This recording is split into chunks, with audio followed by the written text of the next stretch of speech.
setengah jam ke depan untuk kisah sesi tanya jawab. Bagi jamaah yang sudah bertanya, panitia sudah mengedarkan suratnya, kertas untuk dikedepankan. Ini pertanyaan pertama, Ustaz. Apa hukumnya mau hadir pengajian itu hanya lewat online saja begitu, Ustaz? Apakah sama ngaji hadir fisiknya seperti sekarang ini atau hanya sekedar menyimak di media online saja, Ustaz? Seperti itu. Nah, mic-nya cuma satu. Ya, tafadhol. Masya Allah. Masa gantian sama antum, mana mic-nya? Ada. Alhamdulillah. Baik. Menarik sekali pertanyaan jamaah. Teknologi itu membantu kita untuk lebih baik. Tapi teknologi itu tetap tidak bisa menggantikan hadir di majelis ilmu.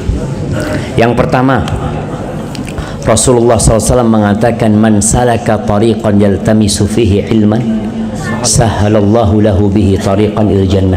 Yang meniti jalan menuntut ilmu, keluar dari rumahnya, ninggalkan tempat kerjanya, menuntut ilmu, maka dia terhitung di jalan Allah Azza wa Jalla.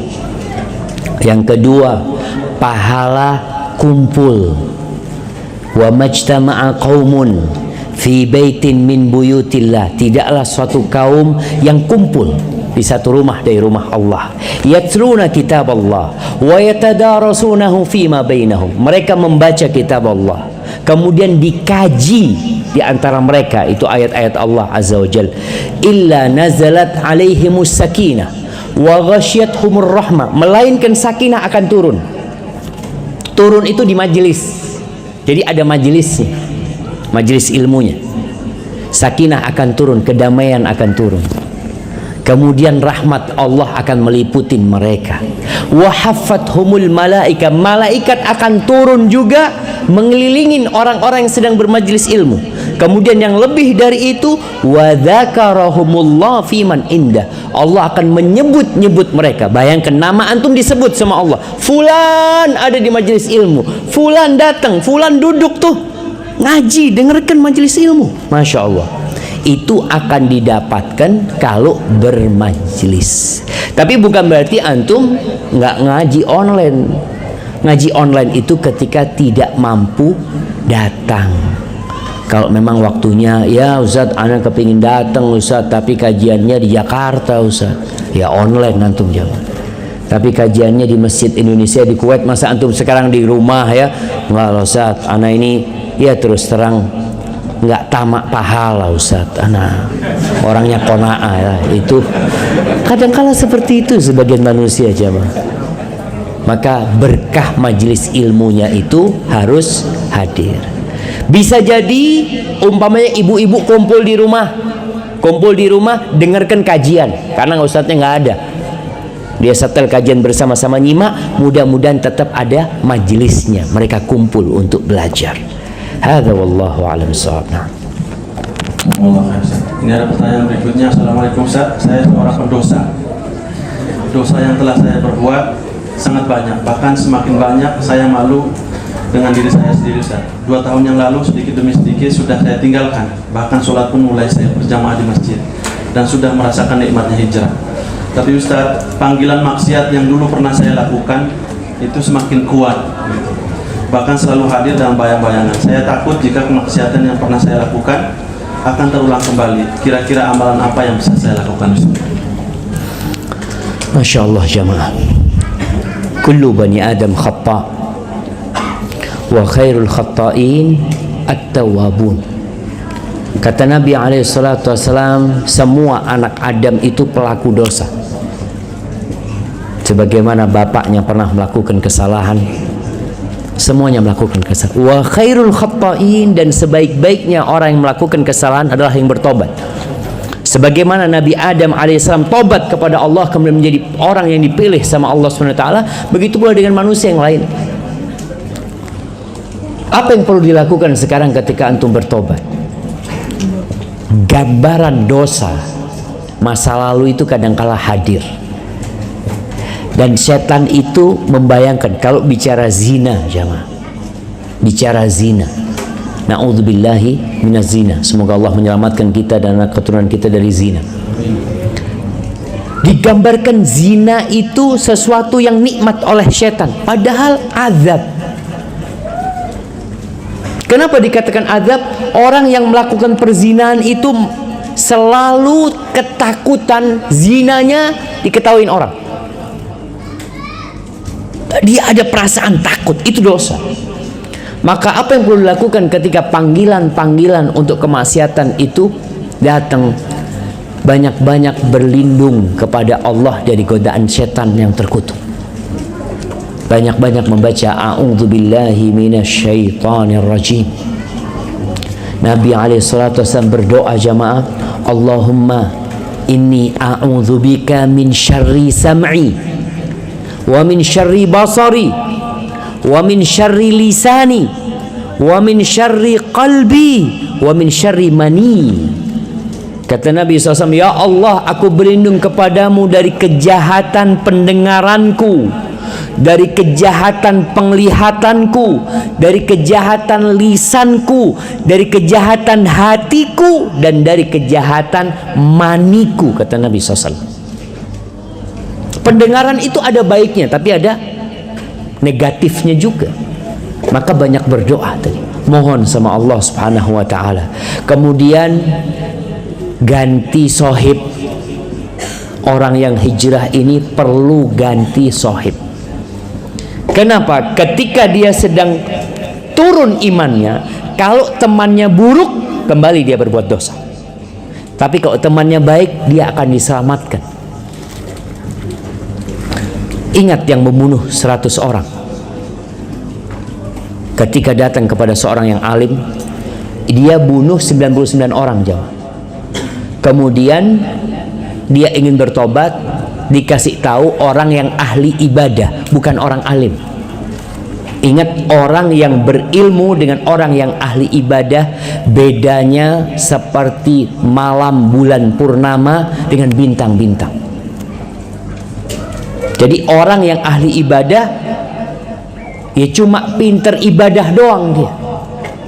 Ketika datang nih yang membunuh 99 orang kepada orang yang ahli ibadah, dia berkata, halli min taubah, mungkinkah aku bertobat? Apa kata orang yang ahli ibadah ini? Orang kayak kamu mau tobat? Nggak ada.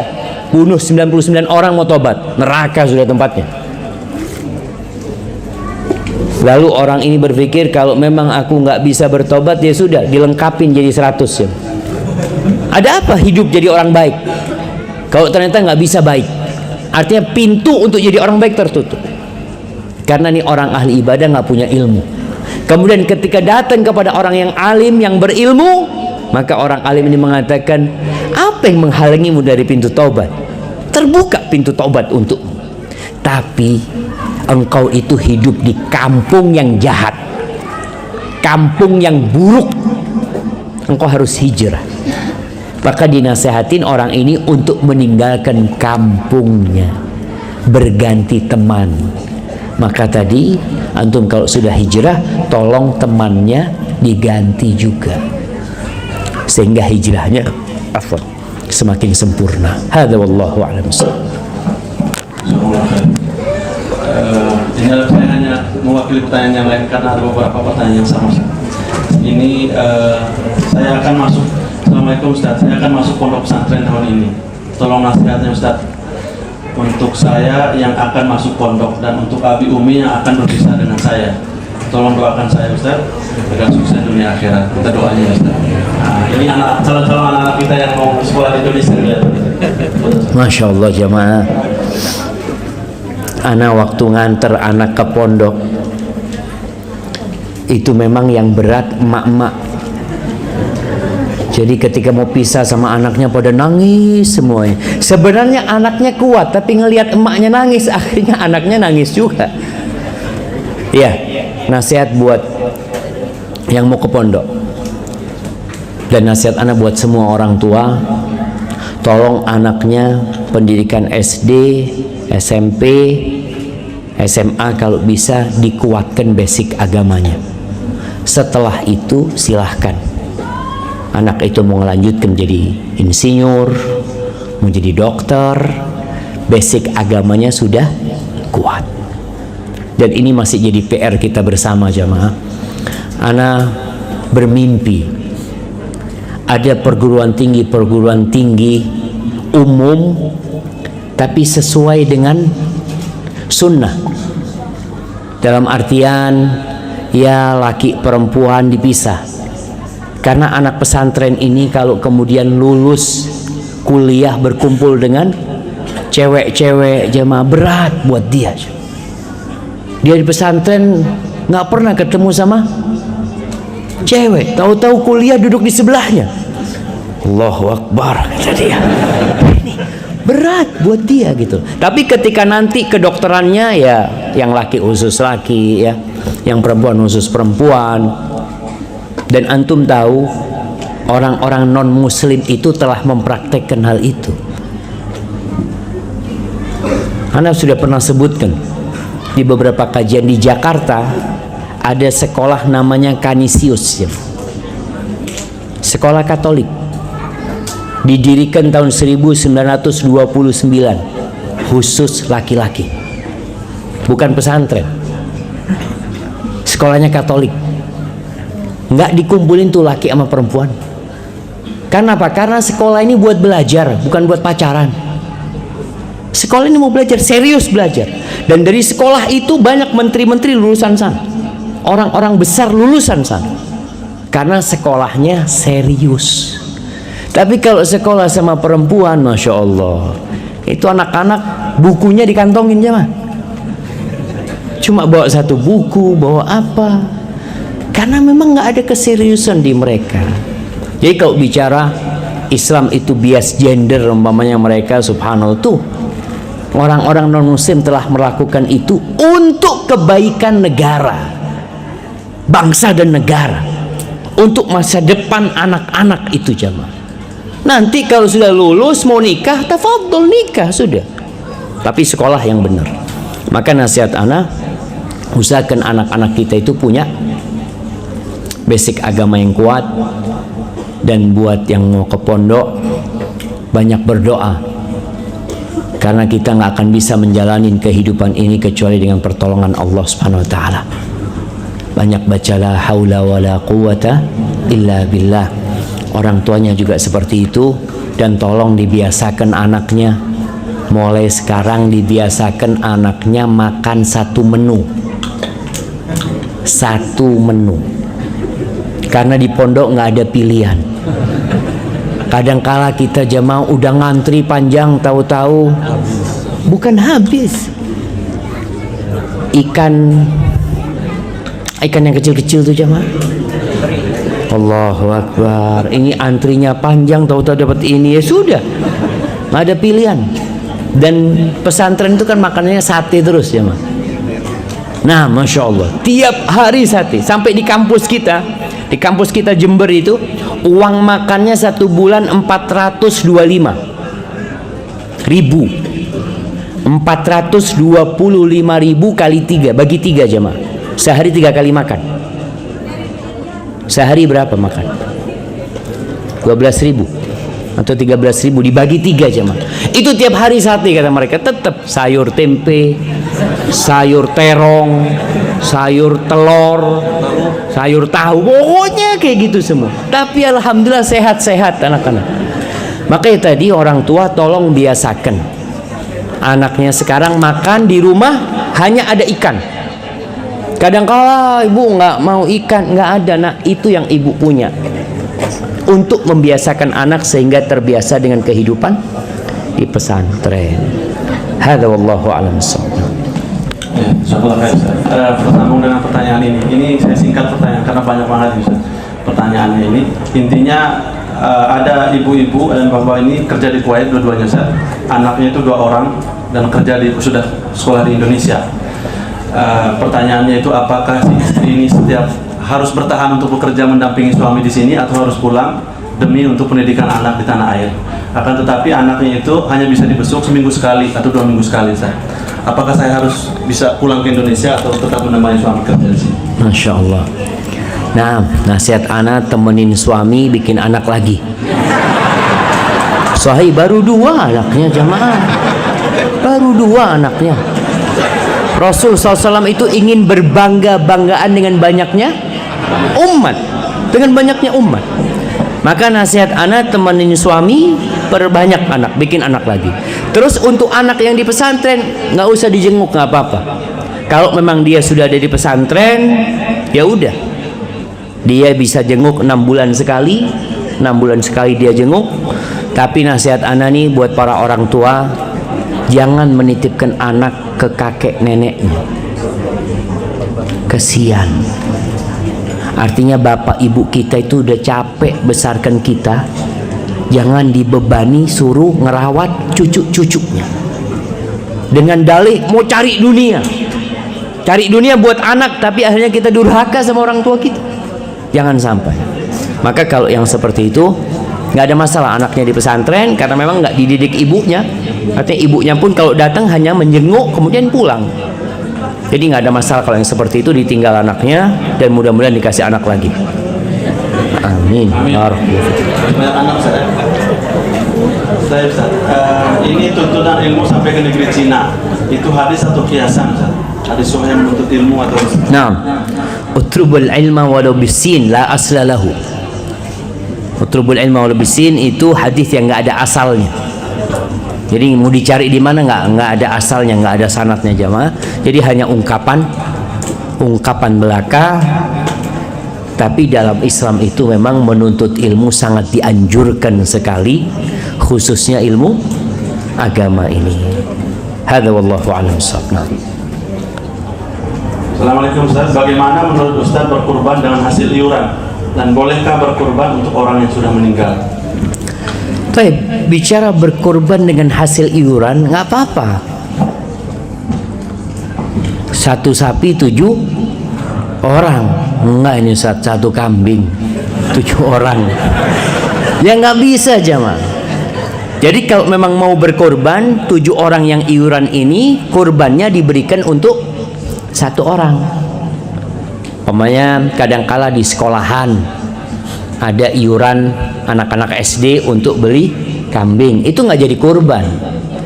Kalau memang milik banyak orang, satu kelas 30 orang satu kambing ya mah, itu bukan kurban. Mereka sedang belajar berkurban, tapi tidak berkorban kambingnya, jadi kambing sodakoh aja buat mereka. Tapi bisa jadi kurban ketika mereka menghadiahkan kepada salah satu mereka. Umpamanya nih iuran 5 orang beli 1 kambing, udah nih kambingnya buat antum yang kurban tahun ini.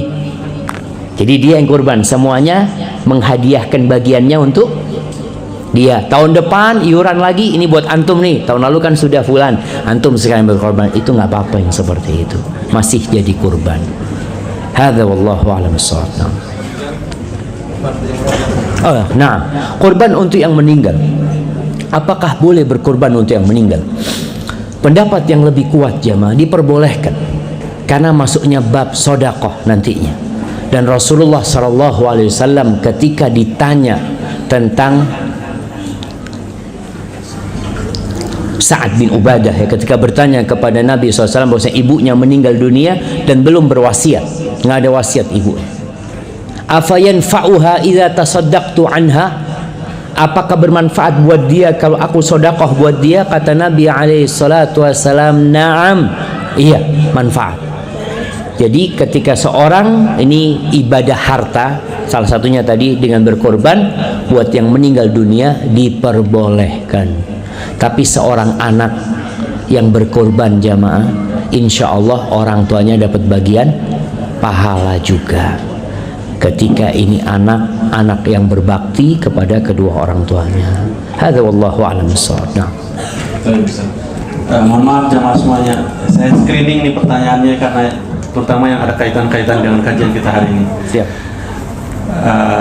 Assalamualaikum Ustaz. Kalau orang miskin masuk surga 500 tahun sebelum orang-orang kaya, seperti yang Ustaz sampaikan tadi, lalu apakah doa yang terbaik untuk anak-anak kita selain menjadi anak yang soleh selama sukses dunia dan akhirat? Bolehkah kita mendoakan mereka untuk menjadi orang-orang kaya yang bertakwa dan beriman serta dermawan? Nah, jemaah, kita itu tetap mau kaya kan? Itu fitrah manusia. Makanya nggak bisa kita pungkiri. Hanya saja ada orang yang harus miskin. Rasul sallallahu alaihi wasallam itu berdoa tiap pagi.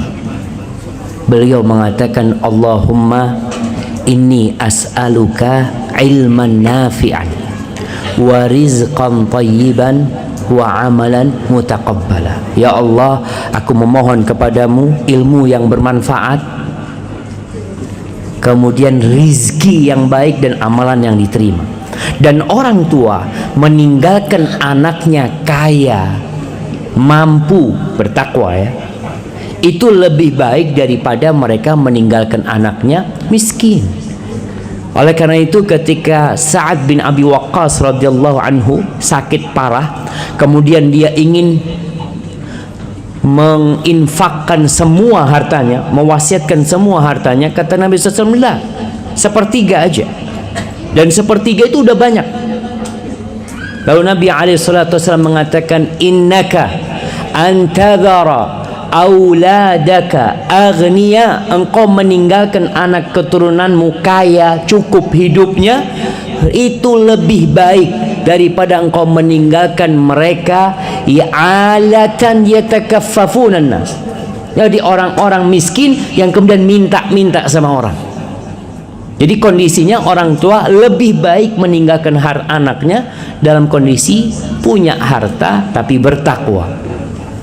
Karena ada orang yang meninggalkan warisan banyak buat anaknya, anaknya narkoba.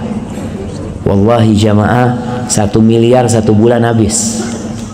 Nggak ada gunanya, orang tuanya capek mengumpulkan harta. Maka tolong, yang lebih penting adalah meninggalkan anak dalam kondisi bertakwa kepada Allah Azza wa Jalla. Dan silahkan doakan anaknya hidupnya cukup, rizkinya luas. Dan Nabi SAW juga berdoa, Allahumma inni as'alukal huda, ya Allah, aku memohon kepadamu petunjuk, wattuqa, minta ketakwaan, wal afafa, minta bisa menjaga kehormatan diri, wal ghina, dan kekayaan, minta sama Allah Azza wa Jalla, nggak apa-apa, tapi tetap dengan takwa. Hadza wallahu a'lam bissawab. Istri yang bekerja apa bisa dibilang jihad? Tanpa harta kadang kita dipandang rendah oleh orang lain. Apakah berdosa seandainya bekerja untuk bisa dihargai oleh orang lain? Subhanallah. Jamaah, pandangan manusia kepada orang berharta memang penuh dengan penghormatan. Jadi kalau melihat orang fulus itu biasanya kalau datang dikasih tempat khusus, kajian soft pertama, foto. Kalau mafi fulus walaupun datang pertama, Afan duduk di belakang sana, Masya Allah, karena mafi fulus ya mah.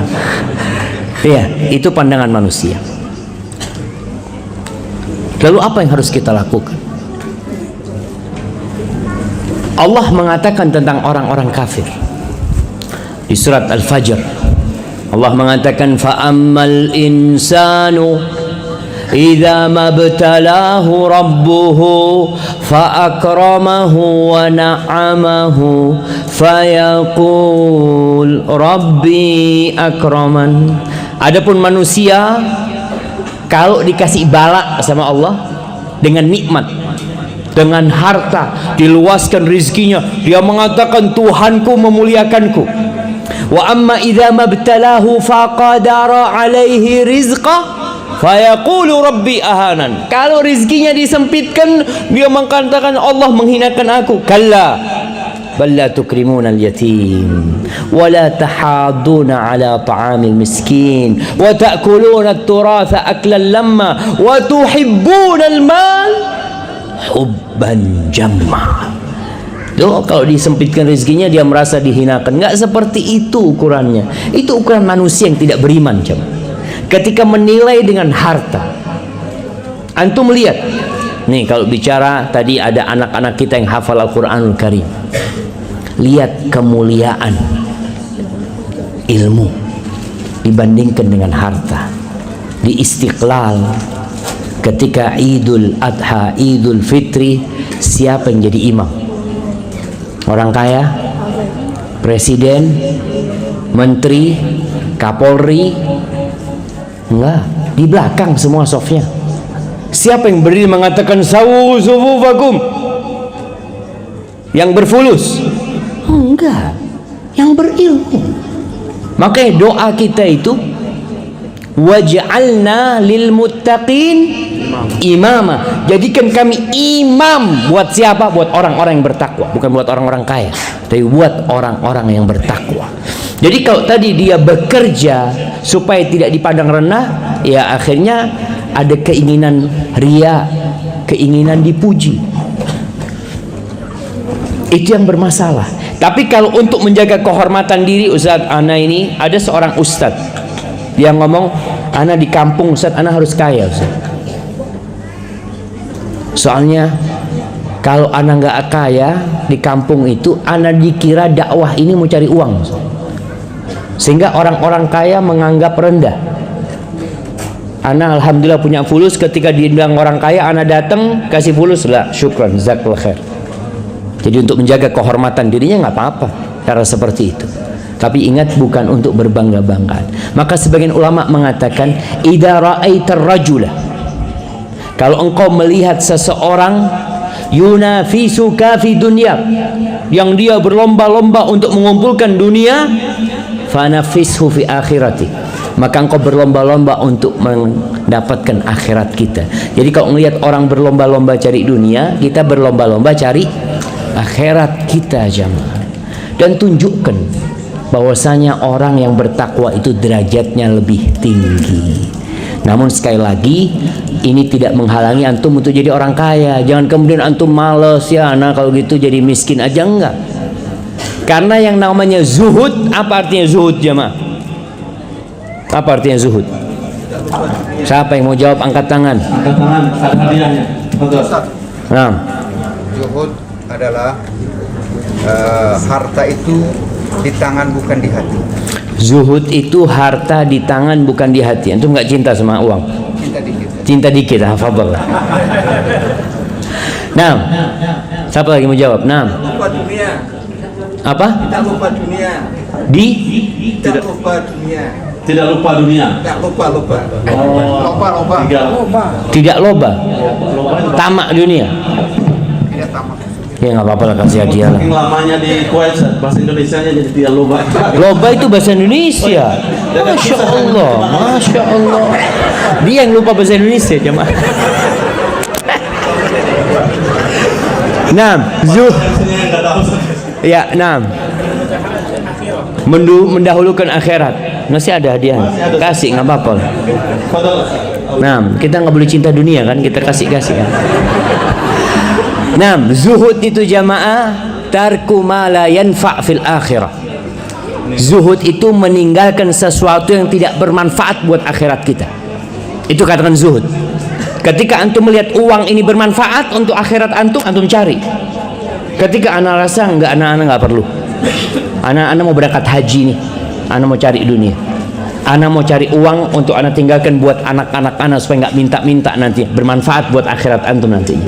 Jadi pokoknya zuhud itu bukan berarti miskin. Zuhud itu, zuhud itu meninggalkan sesuatu yang tidak bermanfaat buat akhirat kita.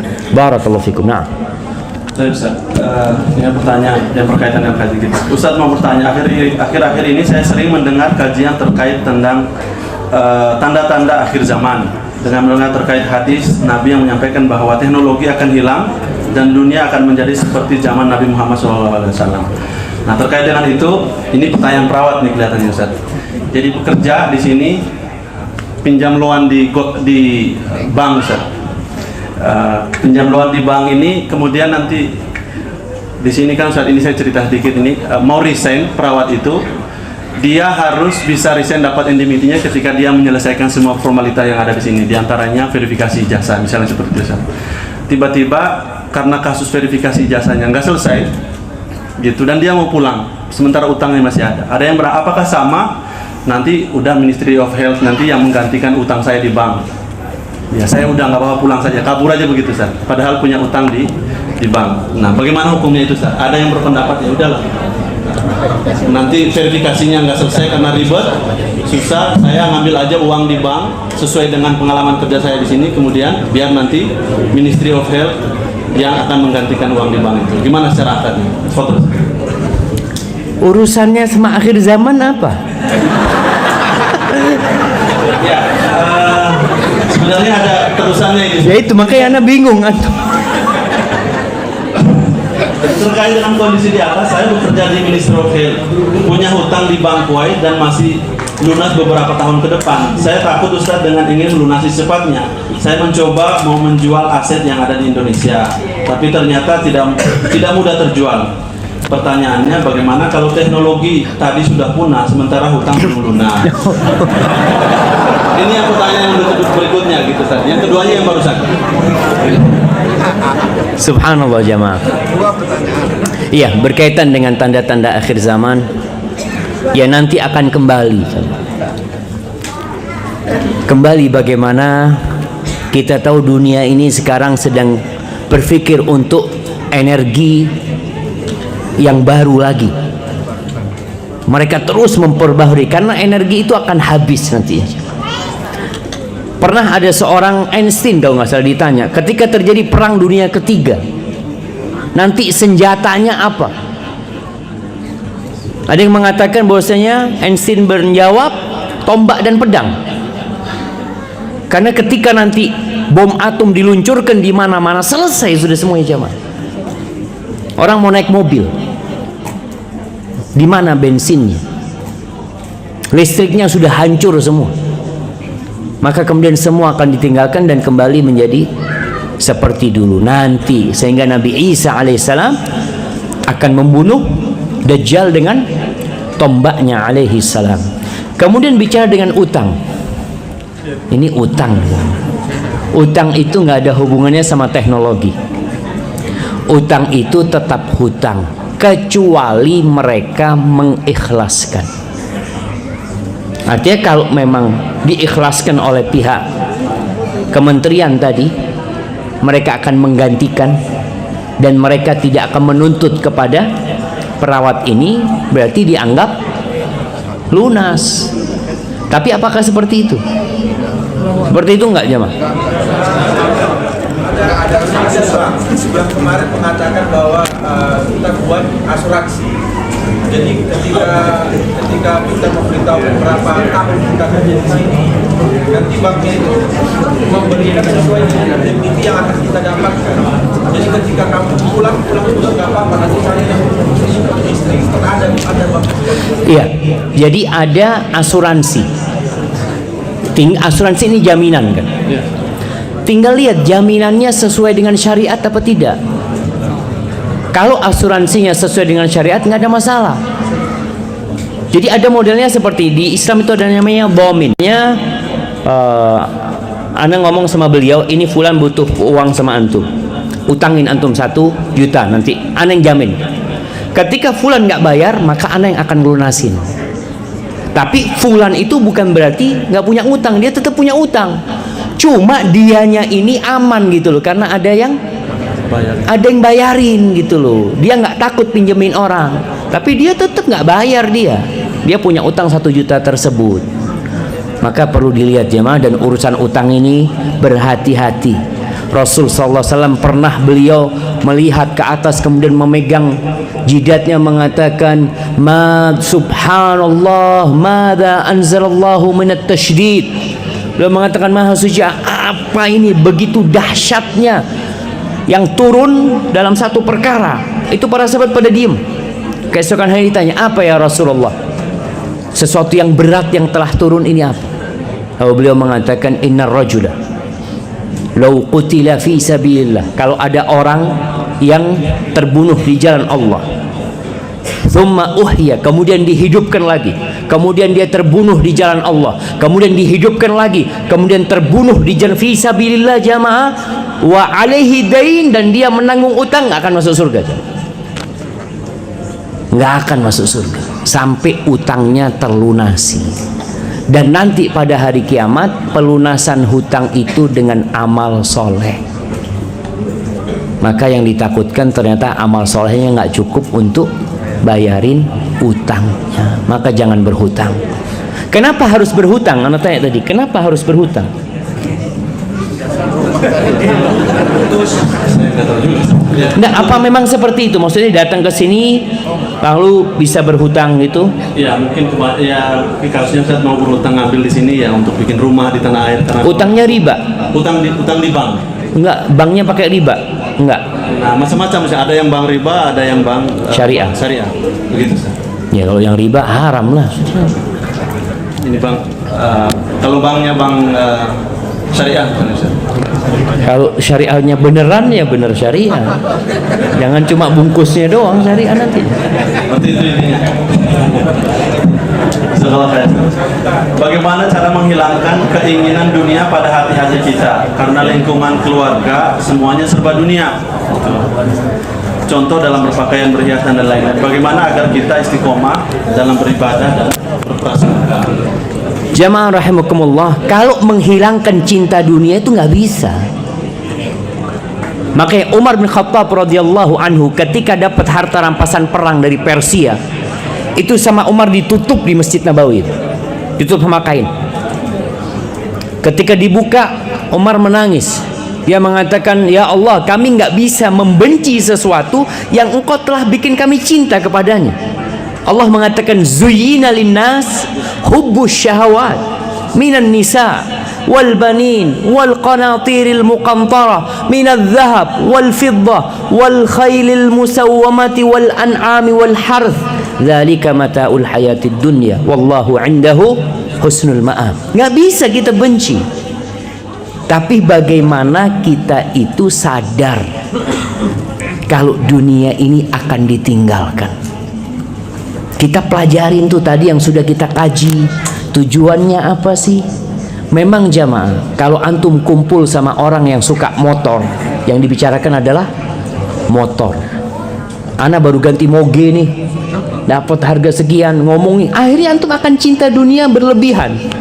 Tapi ketika antum kumpul sama orang-orang miskin, maka antum akan jadi orang yang bersyukur kepada Allah SWT.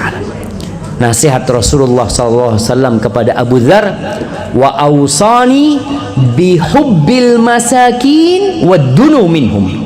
Dan Nabi SAW mewasiatkan kepada aku agar aku cinta kepada orang-orang miskin dan dekat dengan mereka. Maka obatnya tadi adalah dekat sama orang-orang miskin, datang ke rumah mereka, undang mereka makan. Antum lihat orang miskin kalau makan jamaah nggak ada sisanya. Kalau tadi dikatakan mubadzir itu, nggak ada orang miskin diundang mubadzir. Itu sampai satu nasi pun nggak ada. Bahkan dia cuci piringnya kalau perlu jamaah. Hadza wallahu a'lam bissawab. Bagaimana hukumnya jika dalam medical test untuk kerja kita menyembunyikan penyakit yang kita miliki? Gitu. Gimana itu? Hukumnya apa itu Ustaz? Apakah Ya dosa lah jamaah. Antum perlu tanya lagi. ini menyambungkan pertanyaan jamaah? Nah, jamaah rahimakumullah, Rasulullah SAW mengatakan, man ghasyana falaysa minna. Barang siapa yang menipu kami maka bukan dari golongan kami. Orang muslim itu tidak menipu. Antum kalau memulai pekerjaan dengan dosa, nggak berkah nanti pekerjaan. Terus gimana Ustadz? Sekarang sudah bekerja, dulu dengan cara menipu. Maka lihat, kalau ternyata antum bekerja dan profesional, bisa menjalankan pekerjaan itu dengan baik dan penyakit itu tidak menghalangi antum untuk bekerja, ya semoga dengan antum bertobat kepada Allah Subhanahu wa taala jadi halal kerjaan antum. Tapi tetap itu dosa yang antum harus minta ampun sama Allah Subhanahu wa taala. Tapi kalau ternyata antum tidak layak bekerja, memaksakan diri, seharusnya orang lain yang lebih pantas untuk pekerjaan itu, dan antum melakukan tugasnya tidak baik karena nggak punya keahlian di sana, antum keluar. Karena ada orang yang bekerja dengan ijazah palsu, sertifikat palsu, kadang-kala seperti itu.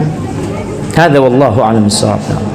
Sebelum ini Ustaz, ada sedikit lagi pertanyaan. Bagaimana menurut Ustaz dengan adanya aplikasi WhatsApp di mana ada ikhtilaf begitu Ustaz antara wanita dan laki-laki di grup WhatsApp itu?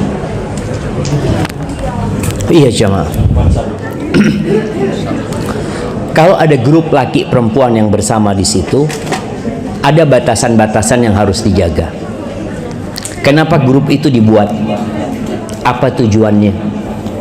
Jadi kadang-kala ada perempuan yang gurau-gurau di sana yang tidak manfaat ya. Alhamdulillah anak punya keluarga dari pihak ibu, punya keluarga dari pihak ayah. Kita bikin grup WhatsApp sesama sepupu semua. Jadi ada grup WhatsApp yang kakeknya sama. Nama anak Syafiq Riza Hasan. Yang kakeknya Hasan, semuanya kita bikin grup untuk menyambung silaturahim. Dari pihak ibu anak namanya Nikmah binti Sulaiman. Nah, dari anak-anaknya Sulaiman semuanya kita kumpul di sana. Kumpul laki perempuan. Tapi batasannya memang untuk hal-hal yang bermanfaat aja. Tanya gimana kalau ada paman yang sakit, ada keluarga yang sakit, kita kumpulkan dana buat mereka. Hanya untuk itu. Jadi bukan gurau-gurau yang kadangkala ya ada ungkapan-ungkapan yang tidak pantas, dan berapa banyak rumah tangga yang akhirnya rusak gara-gara grup WhatsApp reuni SMA, kuliah. Hati-hati. Maka tolong dijaga batasan-batasannya. Hadza wallahu a'lam bishawab.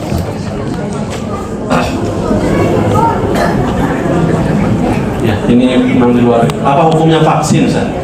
Ada yang pro dan kontra ini. Ya, Ini ibu-ibu. tanya sama dokter lah, sama perawat nanti. Iya, vaksin tadi ada pro dan kontra, itu jawabannya. Ada khilaf jadi. Ketika vaksin itu halal, aman. Ketika vaksin itu haram, maka artinya vaksinnya ya. Yang kita bicarakan itu bukan boleh nggak vaksin. Boleh vaksin itu selama halal. Itu termasuk babnya, bab ittikhadul asbab. Orang kepingin sehat ya, kalau memang caranya seperti itu dan obatnya itu halal, aman, selesai sudah. Tapi kalau obatnya haram, ya tinggalkan sampai darurat.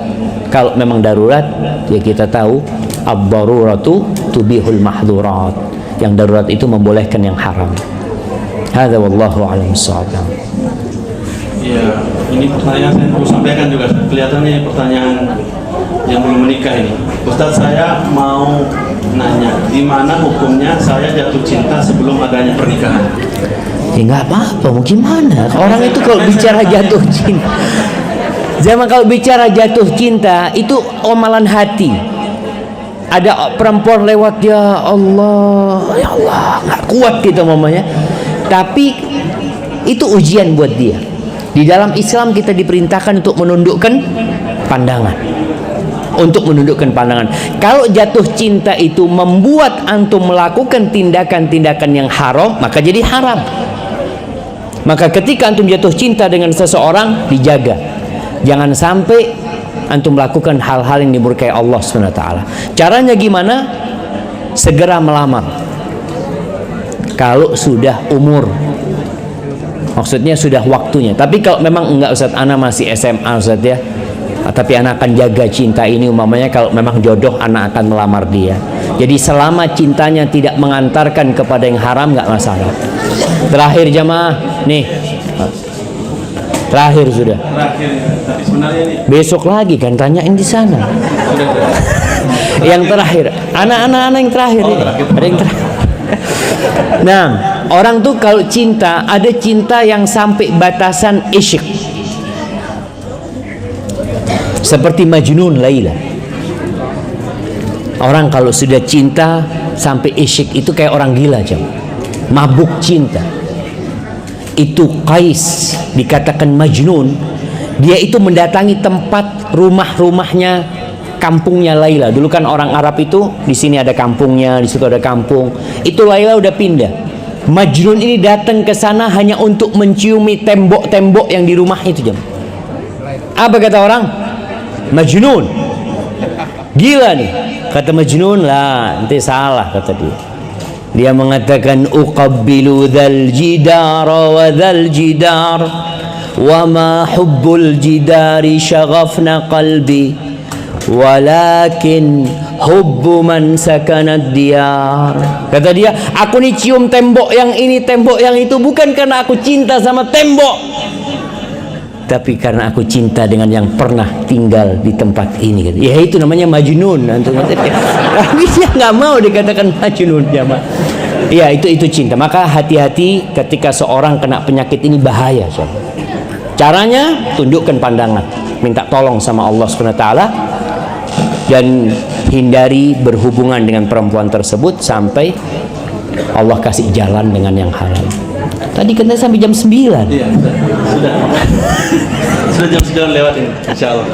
Jazakumullah khairul jazaa Ustaz atas jawaban pertanyaan. Sesi tanya jawab. Kalau ada yang mau tanya langsung silahkan.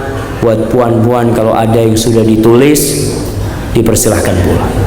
Nah, itu tulisan. Ya, silahkan dikirim ke depan.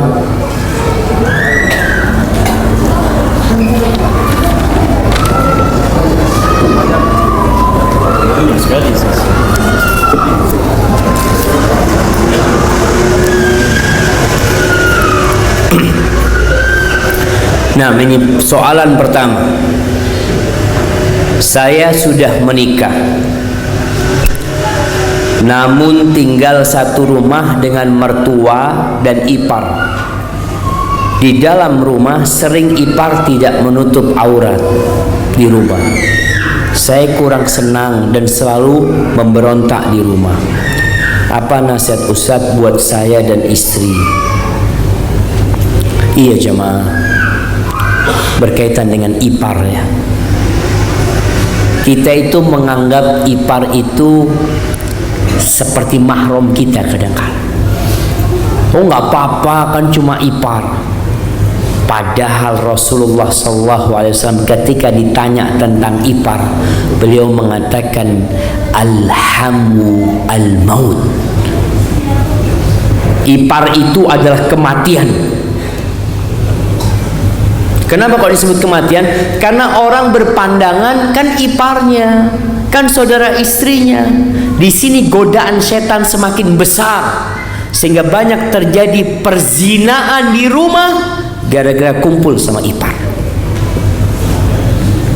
Maka nasihat anak, dia pindah rumah, walaupun harus sewa rumah, harus kontrak rumah, jangan yang jauh. Atau ada aturan dalam rumah tersebut, karena ada orang lain, kalau di rumah tolong pakai jilbabnya walaupun dalam rumah, karena sebagian orang berpikir jilbab ini dipakai di luar. Jilbab itu dipakai kalau ada orang lain, orang asing. Selalu saya tersibukkan dengan hal dunia sehingga tidak mau hadir ke majelis ilmu. Apa nasihat Ustadz untuk diri jika selalu futur? Ahibati fillah, sebagaimana kita makan tiap hari 3 kali, yang makan itu santapan jasmani untuk tubuh kita, jiwa kita juga butuh santapan. Tiap hari kita makan untuk jiwa kita ini paling sedikit 5 kali. Sholat subuh, sholat duhur, sholat asar, sholat maghrib, sholat isya. Itu santapan rohani kita. Kadangkala kita tambahin dengan yang sunnah. Ada sholat duha, ada qobliyah. Sebagaimana makan kita, kita kadangkala makan nggak 3 kali. Ada yang minum teh ya, sama pisang goreng, sama apa lagi, sama macem-macem lah. Maka sebagaimana jasmani kita ada makanan tambahan, tolong rohani kita juga akan ada makanan tambahan. Kalau suatu saat kita futur, iman kita sedang turun, yang ditinggalkan itu yang sunnah, yang wajib tetap terjaga. Tapi kalau antum hanya melaksanakan yang wajib ketika iman sedang turun, maka yang wajib akan terlambat, akan telat, dan biasanya ditinggalkan. Maka lihatlah keutamaan ilmu. Bahkan di antara cara mencari rizki yang berkah, datang ke majelis ilmu. Di situ kita jadi tahu mana yang halal dan mana yang haram. Banyak orang dapat harta banyak, dibawa ke rumahnya, ternyata di rumahnya terjadi keributan dan dia tidak berbahagia. Maka tolong diperhatikan masalah ini.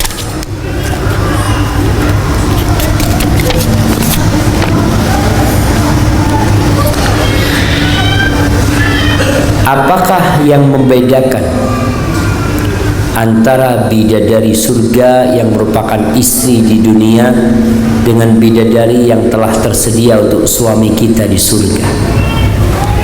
Bedanya jamaah,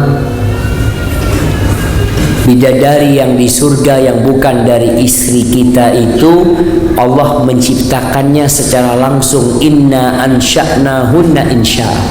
Itu bidadari tidak pernah beramal soleh di dunia, tidak pernah capek lelah berbuat amal kebajikan di dunia. Makanya bidadari yang istri kita itu akan jadi pemimpin bidadari-bidadari di surga, karena dia masuk surga setelah perjuangan dengan rahmat Allah di dunia. Dia masuk surga, maka bedanya dia akan menjadi yang paling indah buat suaminya kelak di surga Allah Azza wa Jalla. Maka jangan berpikir istri itu kadang-kala cemburu dengan bidadari. Ngomong sama suaminya, enak bang ya kalau abang masuk surga ada bidadari katanya. Sampai sama bidadari dia itu cemburu ya. Nanti di surga nggak ada kecemburuan. Allah cabut sifat hasad itu jauh. Yang ada semuanya kesenangan di surga Allah SWT. Amalan apakah yang membedakan antara ridha dan sabar? Adakah bersedih terlalu lama itu termasuk tidak ridha? Jadi kalau bicara antara sabar dan ridha jemaah, sabar itu sebuah tingkatan yang paling rendah, menerima takdir Allah Azza wa Jalla. Artinya sabar itu menahan diri dari berkata atau berbuat yang dibenci sama Allah Azza wa Jalla. Dia tahan diri. Ditinggal mati sama anaknya, dia berat tapi dia tahan diri. Dia tidak pernah mengatakan, ya Allah kenapa anakku kok mati, ya Allah kenapa, enggak. Dia tahan diri. Dia tahu ini takdir Allah Azza wa Jalla. Adapun ridha, ini ridha sudah bentuk pasrah sama Allah Azza wa Jalla. Ya Allah pasti ada hikmahnya, Allah tahu mana yang lebih baik ya. Ada tingkatan yang lebih tinggi dari ridha, yaitu syukur. Orang ditinggal mati sama anaknya, dia mengatakan inna lillahi. Yang pertama dia mengatakan inna lillahi wa inna ilaihi raji'un, dan dia memuji Allah Azza wa Jalla. Makanya orang yang seperti ini, yang sudah memuji Allah, dia mengatakan ya Allah nikmat yang engkau berikan banyak ya Allah. Seperti cerita Mus'ab bin Zubair, Urwah bin Zubair ini kakinya dipotong jemaah. Ketika kakinya dipotong karena penyakit, dia mengatakan alhamdulillah ya Allah, engkau kasih aku 2 kaki dan 2 tangan. Engkau ambil 1 ya Allah, yang engkau sisakan lebih banyak daripada yang engkau ambil. Dia bersyukur jemaah. Dia punya anak 7, yang paling tua mati, jatuh di tempat di kandang kuda, kemudian meninggal dunia. Dia mengatakan ya Allah, engkau berikan kepada aku 7 anak, yang engkau ambil cuma 1, engkau sisakan 6 ya Allah, bagimu segala puji ya Allah. Ini tingkatan ridha plus syukur. Maka lihatlah kepada nikmat Allah sehingga kita akan ridha dan syukur. Sejatinya nikmat Allah lebih banyak daripada musibah yang menimpa kita. Kalau kita bicara penyakit, berapa tahun kita hidup dengan penyakit dan berapa tahun kita hidup sehat? Lebih lama kita hidup sehat. Mohon nasihat Ustadz kepada ibu bapak yang sering penat, lelah dan hilang sabar dengan sikap anak-anak. Ya, mau tidak mau jemaah, masuk surga itu tidak mudah. Harus ada perjuangan. Anak-anak kita itu adalah aset akhirat kita. Jadi orang tua ketika marah sama anaknya, tolong yang keluar dari lisannya itu doa. Doakan anaknya. Teriak-teriak sama anaknya, fulan, semoga Allah memberikan hidayah kepadamu, wahai fulan. Jangan melaknat anaknya. Ada orang tua yang marah sama anaknya, kemudian dia menyumpahin anaknya. Barakallahu fikum. Nah, Assalamualaikum Ustaz. Daging kurban yang digunakan untuk majelis walimah atau kenduri dan mempunyai dua niat. Pertama, memberi orang makan. Kedua, dapat korban dan jimat kos. Apa jimat kos? Hah? Hemat. Nah, pertanyaannya, di akhir majelis tetamu akan bersalam dan memberi uang. Apakah ini diperbolehkan? Yang pertama, kita tahu hewan kurban ini boleh dimakan, boleh disimpan dan dibagikan. Artinya kalau kita mengundang, menjemput orang-orang datang ke walimah dari hewan kurban yang kita sembelih, boleh kita berikan makan kepada mereka. Tapi ingat, sebagian tetap disodakohkan. Jangan semuanya dimakan, jangan semuanya disimpan. Tetap ada yang disodakohkan. Walaupun yang disodakohkan umpamanya kalau kita potong kambing, mungkin sepertiganya kita sodakohkan, sisanya kita makan, kita undang orang-orang, nggak masalah. Terus kalau dikasih uang, alhamdulillah terima, nggak ada masalah. Di beberapa daerah, kalau orang kasih uang ketika datang ke kenduri, nanti dia harus balikin jamaah. Kalau dia punya kenduri, dia kasih 100 ringgit. Nanti dia punya kenduri, Anda harus kasih 100 ringgit juga. Di sini kayak gitu? Enggak? Sama? Masya Allah. Kalau ngasih, minta pahala dari Allah Azza wa Jalla.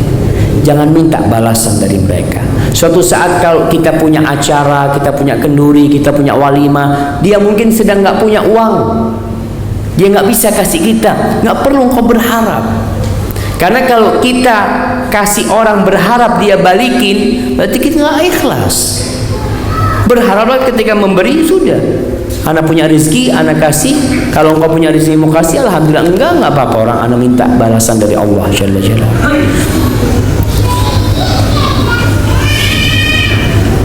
Bagaimana mengatasi ibu-ibu yang membawa anak kecil, hujung-hujungnya mengganggu suasana kajian? Solusi. Iya, jawab. Yang salah ibu-ibu apa bapak-bapak yang bikin anak? Salahnya ibu-ibu apa bapak-bapak? Bapak-bapak ini Masya Allah, datang kajian, anaknya kasih ibu semua. Anak mau fokus kajian. Akhirnya si ibu ribut ngurusin anak. Perempuan ini kesian. Dia juga perlu siraman rohani. Dia perlu datang kajian. Kita harus cari solusi bersama. Apa yang harus kita kerjakan? Nasihat anak, bikin tempat penitipan anak. Di Malaysia ada nggak tempat penitipan anak? Ada. Jadi panitia kajian cari tempat khusus tempat penitipan anak. Kayak di sini ada musola. Yang bawa anak di musola, kemudian di musola dikasih sound di sana, kemudian dikasih layar televisi, mereka biar di sana, sehingga mereka tetap bisa mengikuti kajian. Karena sebagian mengatakan, aduh anaknya sana tinggal di rumah sama siapa di rumah, dia nggak punya pembantu kadang-kadang. Maka kita harus pikirkan bersama, dan yang punya anak tolong anaknya dijaga. Dia hadir di kajian, anaknya duduk di sebelahnya, mungkin dikasih kue, dikasih apa supaya tidak mengganggu. Jangan pura-pura fokus. Anaknya rame-rame, nggak tahu anaknya siapa, nggak tahu anaknya siapa. Coba adalah anaknya dia sendiri, dia pura-pura nggak tahu sama anaknya. Ini masalah juga, jangan.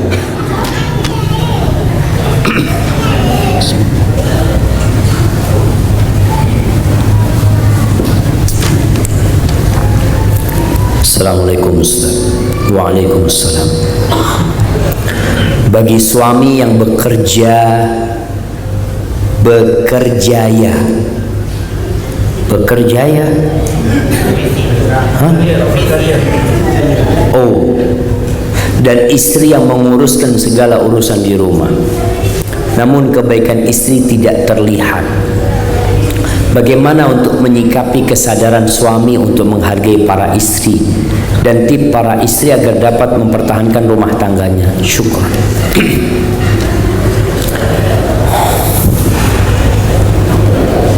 Suatu hari Rasulullah sallallahu alaihi wasallam mengatakan kepada para sahabatnya, satakunu athara, nanti akan terjadi pilih kasih.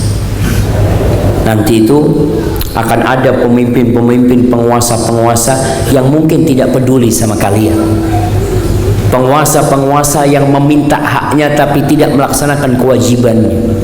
Apa tugas para sahabat ketika itu? Kata Nabi SAW, a'tuhum haqqahum, berikan hak penguasa kalian, hak pemimpin kalian, kalian berikan. Terus hak kita bagaimana? Nih para istri kadang-kala selama, Ustaz anak tidak dikasih hak sama suami. Terus bagaimana? Wasallallahu alladzi lakum, minta hak kalian sama Allah Azza wa Jalla. Kalau suami tidak memberikan haknya istri, suami mungkin zalim sama istri, jangan itu menjadi beban buat hidupnya. Engkau boleh sakit tubuhmu, tapi jangan pernah menderita hatimu. Buat para istri, engkau punya Allah Rabbul Alamin. Maka tolong ketika suaminya tidak memberikan haknya, istri sudah berbuat baik, berbuat baiklah lillahi ta'ala. Terus haknya minta sama Allah Azza wa Jalla. Kalau kita minta sama Allah, Allah kasih enggak jamaah? Allah kasih yang lebih baik dari dunia dan isinya. Ada wanita-wanita yang sabar. Bagaimana sabarnya istrinya Fir'aun menghadapi Fir'aun? Suamimu tidak seperti Fir'aun, maka tolong terima dia apa adanya. Kalau dilihat ini suami tidak memberikan hak ana Ustaz, jangan terus mengulangi-ulangi pikiran itu sehingga engkau menderita hidupnya. Apa yang harus dilakukan? Minta sama Allah haknya. Di sepertiga malam akhir, hamparkan sejadahmu, mohon sama Allah Azza wa Jalla. Allah itu mengatakan, ud'uni astajib lakum, mintalah kepadaku, pasti aku kabulkan. Dan tugas istri udah laksanakan haknya terus. Karena sejatinya setiap kelelahan seorang istri tidak akan luput dari catatan malaikat-malaikat. Ada malaikat kiraman katibin ya'lamuna ma taf'alun, yang mereka tahu apa yang dikerjakan istri. Masya Allah jamaah, ada kejadian di Australia. Ada seorang perempuan yang dulu dia sempat telepon anak. Dia mengatakan, Ustaz, anak punya suami dokter. Subhanallah Ustaz, semua pasien dia kalau ketemu anak selalu memuji suami anak. Masya Allah, engkau beruntung ya, hidup dapat suami sebaik itu. Padahal anak merasakan hidup menderita. Suami anak ini hanya baik kepada pasien, tapi sama istrinya enggak, Ustaz. Kenapa dia baik sama pasien jemaah? Karena pasien datang bawa uang. Pas ahlan wa sahlan, gimana kabarnya? Silahkan, gimana, sehat? Istrinya nggak pernah ditanya kayak gitu. Kalau istrinya datang, bang, tunggu, ada pasien. Masya Allah. Karena istrinya minta duit, pasien bawa uang. Ini istri minta uang. Maka nasihat anak buat yang mendapatkan suami kayak gini, minta haknya sama Allah. Udah, berbuat baik, didik anaknya dengan baik. Allah itu tidak pernah tidur jamaah. Allah senantiasa mengawasi. Barakallahu fikum. Pertanyaan terakhir, yang berapa jemaah? Oh, masih ada satu lagi.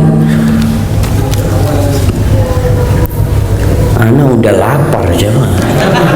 Terus-terusan pertanyaan.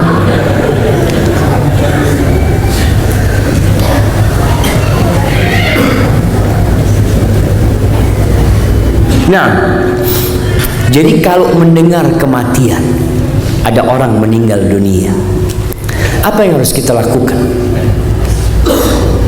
Sebagian orang ada yang mengirim surat Al-Fatihah mungkin kepada yang meninggal dunia. Rasulullah SAW kalau mendengar berita kematian, beliau itu mendoakan yang mati. Ketika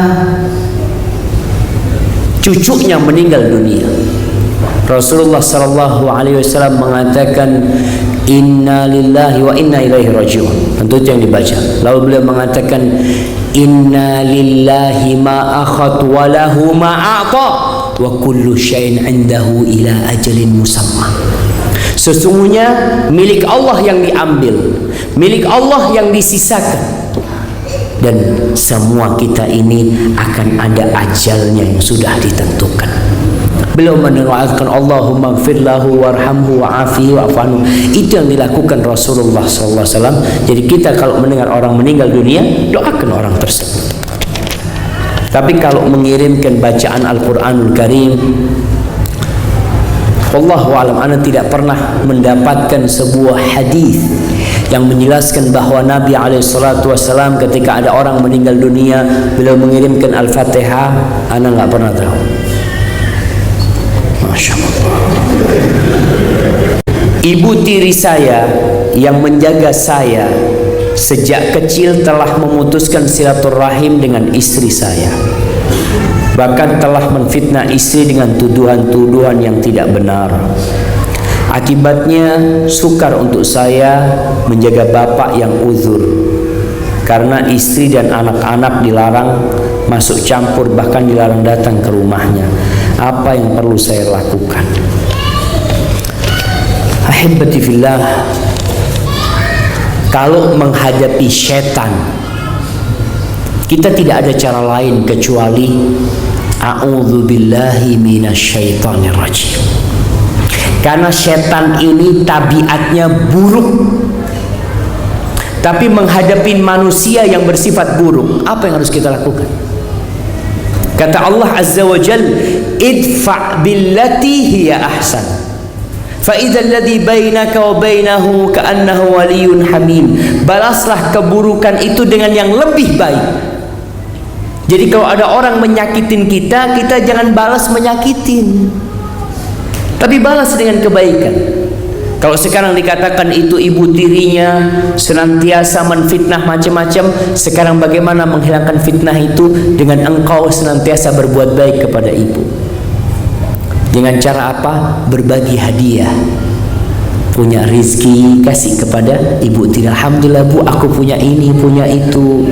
Terus datang minta maaf, mungkin istri ana tidak beradab, tidak beretika, terus minta maaf. Insya Allah keburukan itu akan pergi dan menjadi kebaikan. Maka balaslah keburukan dengan kebaikan. Insya Allah. Sekali lagi jamaah, manusia itu tabiatnya baik. Kalau kita berbuat baik sama dia, semoga dia berubah menjadi orang baik. Taib, ini yang terakhir. Ustaz pingin nikah muda, tapi apa doa yang mempercepat jodoh? Terima kasih Ustaz. Iya, Rasul SAW mengatakan kepada anak-anak muda ini, apa kata Nabi SAW? Ya ma'syarus syabab, wahai para pemuda, man istata'a minkumul ba'a falyatazawwaj. Barang siapa yang memiliki kemampuan untuk menikah, hendaklah dia menikah. Kenapa? Fa innahu aghaddu lil basar wa ahsan lil farj. Karena menikah itu akan membantu menundukkan pandangan, menahan pandangan, dan menahan kemaluan. Yang nggak mampu karena tak punya uang, apa yang dilakukan? Puasa. Apa kira-kira amalan yang bisa mendatangkan jodoh? Yang pertama, istighfar. Istighfar itu membuka pintu langit jamaah. Kemudian doa di waktu-waktu mustajab. Banyakin sedekah, banyakin puasa sunnah. Kemudian cari istri yang baik. Cari istri yang baik di mana? Di mall apa di tempat kajian? Jangan ana mau nikah Ustaz, ana berangkat ke mall, ana lihat-lihat yang mana yang bagus-bagus. Jangan, di situ tempat orang yang kurang baik. Karena tempat yang paling dibenci oleh Allah adalah pasar, dan tempat yang paling dicintai Allah adalah masjid. Jadi cari orang baik, kemudian diteliti bagaimana bapaknya, bagaimana ibunya, bagaimana keluarganya, bagaimana ibadahnya. Jangan tertipu dengan pandangan mata. Kita melihat, Masya Allah, kayaknya cocok ini. Tunggu dulu, lihat akhlaknya, lihat agamanya. Dan ana doakan yang belum menikah, semoga segera menikah, semoga dapat jodoh. Masya Allah. Terakhir, siap, fadhal. Itu mic.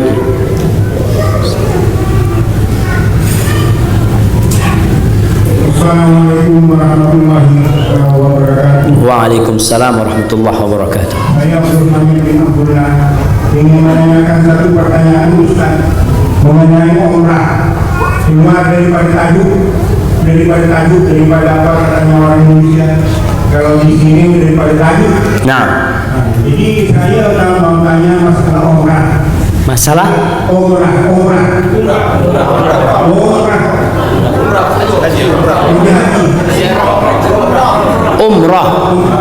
umrah. Oke, siap. Jadi yang saya tanyakan itu, kalau tak pakai ihram pergi Mekah tak boleh, tapi ada yang membolehkan.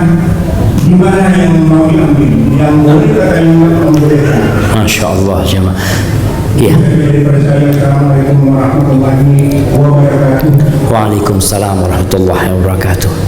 Masya Allah, pertanyaan yang indah, tapi cukup panjang kita membahasnya, jemaah. Padahal anak udah lapar sebenarnya. Tapi tayyib, ringkasannya, Islam itu menghargai perempuan. Sebenarnya bukan bicara umrah, tapi Rasulullah SAW mengatakan la tusafirul mar'atu illa ma'adhi mahram. Perempuan itu tidak boleh safar, melakukan perjalanan kecuali ada mahramnya. Kenapa harus ada mahram? Untuk mengawal dia, untuk keselamatan itu perempuan, untuk keamanan itu perempuan, maka dilarang. Jadi bukan bicara umrah, bukan bicara haji, semua safar. Kemudian para ulama berbincang bagaimana dengan perempuan yang mau berangkat haji, dia mampu, dia punya finansial, dia punya uang berangkat haji, tapi tak punya mahram. Bolehkah dia berangkat umrah? Pendapat Imam Ahmad bin Hanbal memasukkan mahram itu termasuk syarat kemampuan wanita berangkat haji. Jadi kalau nggak punya mahram berarti tak mampu dia, karena tak ada yang mendampingi. Namun Al-Imam Syafi'i, ini pendapat Imam Syafi'i, kalau haji wajib ya, kemudian tak ada mahram tapi ada jaminan keamanan buat dia, maka di sini diperbolehkan dia berangkat umrah, berangkat haji, kalau itu sebuah kewajiban. Terus mana yang lebih kuat?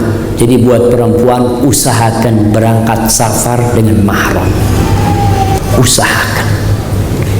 Kenapa?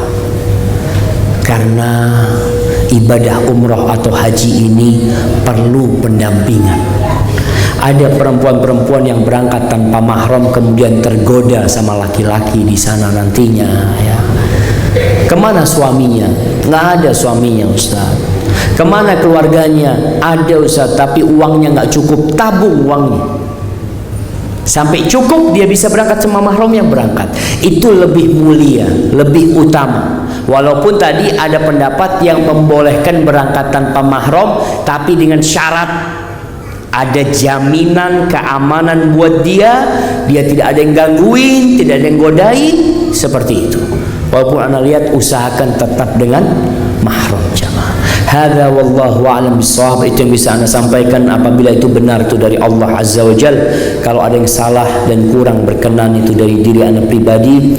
Allah dan Rasulnya terbebaskan dari kesalahan itu. Subhanakallahumma wa bihamdika asyhadu an la ilaha illa anta astaghfiruka wa atubu ilaik. Wassalamualaikum warahmatullahi wabarakatuh.